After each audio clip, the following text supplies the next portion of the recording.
ಅಯೋಧ್ಯೆ ರಾಮನಿಗೂ ಕರುನಾಡಿಗೂ ನಂಟಿದೆ. ವನವಾಸ ಸಮಯದಲ್ಲಿ ರಾಜ್ಯದಲ್ಲಿ ಶ್ರೀರಾಮ ಓಡಾಟವನ್ನ ನಡೆಸಿದ್ದ. ಅಯೋಧ್ಯೆ ರಾಮನಿಗೂ ಕರುನಾಡಿಗೂ ನಂಟಿದೆ. ವನವಾಸ ಸಮಯದಲ್ಲಿ ರಾಜ್ಯದಲ್ಲಿ ಶ್ರೀರಾಮ ಓಡಾಡಿದ್ದ. ಮಂಡ್ಯದ ಮೇಲುಕೋಟೆಯಲ್ಲೂ ಕೂಡ ಶ್ರೀರಾಮ ಸಂಚರಿಸಿದ್ದ. ಸೀತೆಯ ಬಾಯಾರಿಕೆಯನ್ನ ನೀಗಿಸೋದಕ್ಕೆ ಬಂಡೆಯಿಂದ ನೀರನ್ನ ಚಿಮ್ಮಿಸಿದ್ದ ಶ್ರೀರಾಮ ಧನುಷ್ಕೋಟಿಯಲ್ಲಿ ಬಾಣ ಬಿಟ್ಟು ನೀರನ್ನ ರಾಮ ತರಿಸಿದ್ದ. ಮಂಡ್ಯ ಜಿಲ್ಲೆ ಪಾಂಡವಪುರ ತಾಲೂಕಿನ ಧನುಷ್ಕೋಟಿ. ಹಾಗಾಗಿ ಅಯೋಧ್ಯೆಯ ರಾಮನಿಗೂ ಕರುನಾಡಿಗೂ ಅವಿನಾಭಾವ ಸಂಬಂಧ ಇದೆ.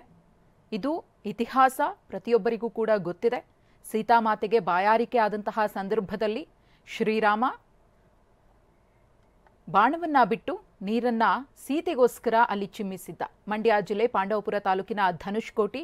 ಈಗಲೂ ಕೂಡ ಸಾಕಷ್ಟು ಸಂಖ್ಯೆಯಲ್ಲಿ ಪ್ರವಾಸಿಗರು ಆ ಪವಿತ್ರ ಸ್ಥಳಕ್ಕೆ ಬಂದು ಹೋಗ್ತಾರೆ. ಇದಕ್ಕೆ ಅದರದ್ದೇ ಆದ ಐತಿಹಾಸಿಕ ಮಹತ್ವ ಇದೆ. ಕರುನಾಡಿಗೆ ಯಾವ ರೀತಿಯಾಗಿ ರಾಮಾಯಣ ಕನೆಕ್ಟ್ ಆಗುತ್ತೆ, ಶ್ರೀರಾಮ ಎಲ್ಲೆಲ್ಲಿ ಬಂದಿದ್ದ, ಹೇಗೆ ವನವಾಸದ ಸಂದರ್ಭದಲ್ಲಿ ಆತ ಕಷ್ಟಗಳನ್ನು ಅನುಭವಿಸ್ತಾ, ಆ ಕಷ್ಟ ಕಾರ್ಪಣ್ಯದ ಸಂದರ್ಭದಲ್ಲಿ ಹೇಗೆಲ್ಲ ಅವರ ಜೀವನ ಇತ್ತು ಅನ್ನೋದನ್ನು ನಾವು ಕೇಳಿದ್ದೀವಿ. ಆದರೆ ಕರುನಾಡಿಗೂ ಕೂಡ ಒಂದಷ್ಟು ವಿಚಾರಗಳಲ್ಲಿ ಸಂಬಂಧ ಇದೆ ಅನ್ನೋದು ಗೊತ್ತಿದೆ. ಭವ್ಯ ಭಾರತದ ಇತಿಹಾಸದಲ್ಲಿ ರಾಜನಾಗಿಯೂ ದೈವವಾಗಿಯೂ ನಮ್ಮೆಲ್ಲರ ಶ್ರೇಯೋಭಿವೃದ್ಧಿಗೆ ಶ್ರಮಿಸಿದಂತಹ ಮತ್ತು ಮಂಗಲವನ್ನು ಉಂಟು ಮಾಡಿದಂತಹ ಶ್ರೀರಾಮಚಂದ್ರನ ದೇವಸ್ಥಾನದ ಉದ್ಘಾಟನೆಯನ್ನು ರಾಷ್ಟ್ರದಲ್ಲಿ ಪ್ರಧಾನಮಂತ್ರಿಗಳಾದಂತಹ ನರೇಂದ್ರ ಮೋದಿಯವರು 22ನೇ ತಾರೀಕು ಲೋಕಾರ್ಪಣೆಯನ್ನು ಮಾಡ್ತಾ ಇದ್ದಾರೆ. ಇದೆಲ್ಲವೂ ಸಂತೋಷದಾಯಕವಾದಂತಹ ವಿಷಯ. ಹಾಗೆಯೇ ಮತ್ತೊಂದು ವಿಶೇಷ ಅಂದರೆ ರಾಮನಿಗೂ ಮತ್ತು ಕನ್ನಡ ನಾಡಿಗೂ ಅವಿನಾಭಾವ ಸಂಬಂಧ. ಯಾಕೆಂದರೆ ಕಿಷ್ಕಿಂಧೆಯಲ್ಲಿ ಹುಟ್ಟಿದಂತಹ ಹನುಮಂತನು ಅವರಿಗೆ ಸಹಕಾರವನ್ನು ನೀಡಿದ್ದು ಒಂದಾದರೆ, ಈ ಭರತ ಭೂಮಿಯಿಂದ ಅಂದರೆ ಕನ್ನಡ ನಾಡಿನೆಲ್ಲ ಸಂಚಾರ ಮಾಡಿದಂತಹ ಭರತ ಭೂಮಿಯಲ್ಲೆಲ್ಲ ಸಂಚಾರ ಮಾಡಿದಂತಹ ಸಂದರ್ಭದಲ್ಲಿ ಕನ್ನಡ ನಾಡಿಗೂ ಶ್ರೀರಾಮಚಂದ್ರನ ಪಾದಸ್ಪರ್ಶವಾಗಿದ್ದು ನಮ್ಮೆಲ್ಲರ ಸೌಭಾಗ್ಯ ಅಂತ ನಾವು ಭಾವಿಸ್ಬೋದು. ಇನ್ನು ಈ ಬಗ್ಗೆ ನಮ್ಮ ಪ್ರತಿನಿಧಿ ಪ್ರಶಾಂತ್ ಸ್ಥಳದಿಂದ ಒಂದು ಪ್ರತ್ಯಕ್ಷ ವರದಿ ಕೊಟ್ಟಿದ್ದಾರೆ, ನೋಡೋಣ. ದೇಶದ ಕೋಟಿ ಕೋಟಿ ಜನರ ಕನಸು ಅಯೋಧ್ಯೆಯಲ್ಲಿ ರಾಮ ಮಂದಿರ ನಿರ್ಮಾಣ ಆಗಬೇಕು ಅನ್ನೋಂಥ ಕನಸು ಸಾಕಾರಗೊಳ್ತಾ ಇದೆ. ಇನ್ನೇನು ಕೆಲವೇ ದಿನಗಳಲ್ಲಿ ಭವ್ಯವಾದಂಥ ಶ್ರೀರಾಮನ ಮಂದಿರ ಕೂಡ ಉದ್ಘಾಟನೆ ಆಗ್ತಾ ಇದೆ. ಈ ನಡುವೆ ಶ್ರೀರಾಮನಿಗೂ ಕರ್ನಾಟಕಕ್ಕೂ ಕೂಡ ಒಂದು ರೀತಿಯ ಅವಿನಾಭಾವ ಸಂಬಂಧ. ವನವಾಸದ ಕಾಲದಲ್ಲಿ ಸಾಕಷ್ಟು ವರ್ಷಗಳ ಕಾಲ ನಮ್ಮ ರಾಜ್ಯದಲ್ಲೇ ಸೀತಾದೇವಿಯ ಜೊತೆಗೆ ತಂಗಿದ್ದ ಅನ್ನೋವಂಥದ್ದು ಪ್ರತೀತಿ. ನಾನಿವಾಗ ಆ ಒಂದು ಸ್ಥಳದಲ್ಲಿದ್ದೀನಿ.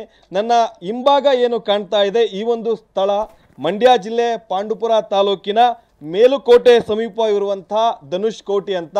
ವನವಾಸ ಕಾಲದಲ್ಲಿ ಶ್ರೀರಾಮ, ಲಕ್ಷ್ಮಣ, ಸೀತಾದೇವಿ ಕೂಡ ಈ ಒಂದು ಸ್ಥಳಕ್ಕೆ ಬಂದಿದ್ರು. ಕೆಲವೊಂದಿಷ್ಟು ದಿನಗಳ ಕಾಲ ಇದೇ ಒಂದು ಸ್ಥಳದಲ್ಲಿ ತಂಗಿದ್ರು. ಈ ಒಂದು ಸ್ಥಳದಲ್ಲಿ ತಂಗಿದಂಥ ಸಂದರ್ಭದಲ್ಲಿ ಸೀತಾದೇವಿಗೆ ಬಾಯಾರಿಕೆ ಆದಂಥ ಸಂದರ್ಭದಲ್ಲಿ ರಾಮ ಧನುಷನ್ನು ಬಿಟ್ಟು ನೀರನ್ನು ಬರೆಸ್ತಾ ಅನ್ನೋಂಥದ್ದು ಕೂಡ ಪ್ರತೀತಿ. ಈ ಒಂದು ಸ್ಥಳದಲ್ಲಿ ಯಾವ ಸಂದರ್ಭದಲ್ಲೂ ಕೂಡ ಬಂದಂಥದ್ದು ನೋಡಿದ್ರೂ ಕೂಡ ನೀರು ಇಲ್ಲಿ ಖಾಲಿಯಾಗೋದಿಲ್ಲ. ಎಂತಹ ಬೇಸಿಗೆಯಲ್ಲೂ ಕೂಡ ಬರಗಾಲದಲ್ಲೂ ಕೂಡ ಬೆಟ್ಟಗಳ ಮೇಲೆ ಈ ಒಂದು ನೀರು ಪ್ರತಿ ವರ್ಷ ಇದ್ದೇ ಇರುತ್ತೆ.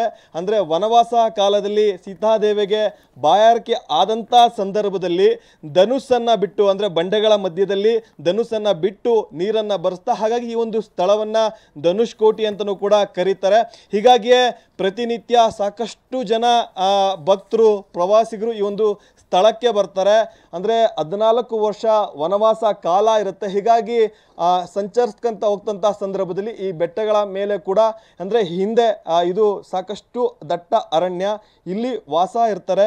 ವಾಸ ಇದ್ದಂತಹ ಸಂದರ್ಭದಲ್ಲಿ ಬಿಲ್ಲನ್ನು ಬಿಟ್ಟು ನೀರನ್ನು ಬರೆಸ್ತಾ ಅನ್ನೋಂಥದ್ದು ಕೂಡ ಪ್ರತೀತಿ. ಹೀಗಾಗಿ ಸಾಕಷ್ಟು ಜನ ಭಕ್ತರು ಕೂಡ ಈ ಒಂದು ಸ್ಥಳಕ್ಕೆ ಬರ್ತಾರೆ. ದೃಶ್ಯದಲ್ಲಿ ನೋಡಿದ್ರೆ ಕೂಡ ಗೊತ್ತಾಗುತ್ತೆ, ಇಲ್ಲಿ ಸಾಕಷ್ಟು ಪುರಾವೆಗಳು ಕೂಡ ಇರುವಂಥದ್ದು.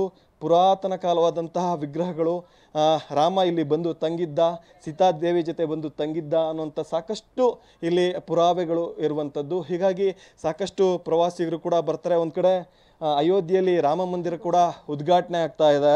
ಆ ದೃಶ್ಯದಲ್ಲಿ ಏನು ಕಾಣ್ತಾ ಇದೆ ಅಲ್ಲಿ ನೀರು ಎಂತಹ ಸಂದರ್ಭದಲ್ಲೂ ಕೂಡ ಖಾಲಿಯಾಗೋದಿಲ್ಲ. ರಾಜ್ಯದ ಕೆಲವೇ ಸ್ಥಳಗಳಲ್ಲಿ ಈ ರೀತಿ ಇರುವಂಥದ್ದು, ಅದರಲ್ಲೂ ಬಹಳ ಪ್ರಮುಖವಾಗಿ ಬಂಡೆಗಳ ಮೇಲೆ ಇರುವಂಥ ಈ ನೀರು ಎಂತಹ ಬೇಸಿಗೆ, ಬಿಸಿಲು, ಮಳೆ, ಚಳಿ ಯಾವುದೂ ಕೂಡ ವರ್ಷದ ಪ್ರತಿನಿತ್ಯ ಕೂಡ ಈ ನೀರು ಇರುತ್ತೆ. ಮಂಡ್ಯ ಜಿಲ್ಲೆ ಸೇರಿದಂತೆ ಬೇರೆ ಬೇರೆ ಜಿಲ್ಲೆಯ ಸಾಕಷ್ಟು ಜನ ಭಕ್ತರು ಕೂಡ ಈ ಒಂದು ಸ್ಥಳಕ್ಕೆ ಬಂದು ಭಕ್ತಿಪೂರ್ವಕವಾಗಿ ಕೂಡ ನಮಸ್ಕರಿಸ್ತಾರೆ. ಅದರಲ್ಲೂ ಕೂಡ ಇನ್ನೇನು ಕೆಲವೇ ದಿನಗಳಲ್ಲಿ ಅಯೋಧ್ಯೆಯಲ್ಲಿ ಶ್ರೀರಾಮ ಮಂದಿರ ಉದ್ಘಾಟನೆ ಆಗ್ತಿರುವಂಥ ಹಿನ್ನೆಲೆಯಲ್ಲಿ ಸಾಕಷ್ಟು ಕುತೂಹಲ ಕೂಡ ಇರುವಂಥದ್ದು. ಹೀಗಾಗಿ ಕೂಡ ಸಾಕಷ್ಟು ಪ್ರವಾಸಿಗರು ಕೂಡ ಇಲ್ಲಿಗೆ ಬಂದು ಸಾಕಷ್ಟು ಭಕ್ತಿ ಭಾವದಿಂದಲೂ ಕೂಡ ಇಲ್ಲಿ ನಮಸ್ಕರಿಸ್ತಾರೆ. ಕ್ಯಾಮ್ರಾ ಪರ್ಸನ್ ಗುರುರಾಜ್ ಜೊತೆ ಪ್ರಶಾಂತ್, TV9 ಮಂಡ್ಯ.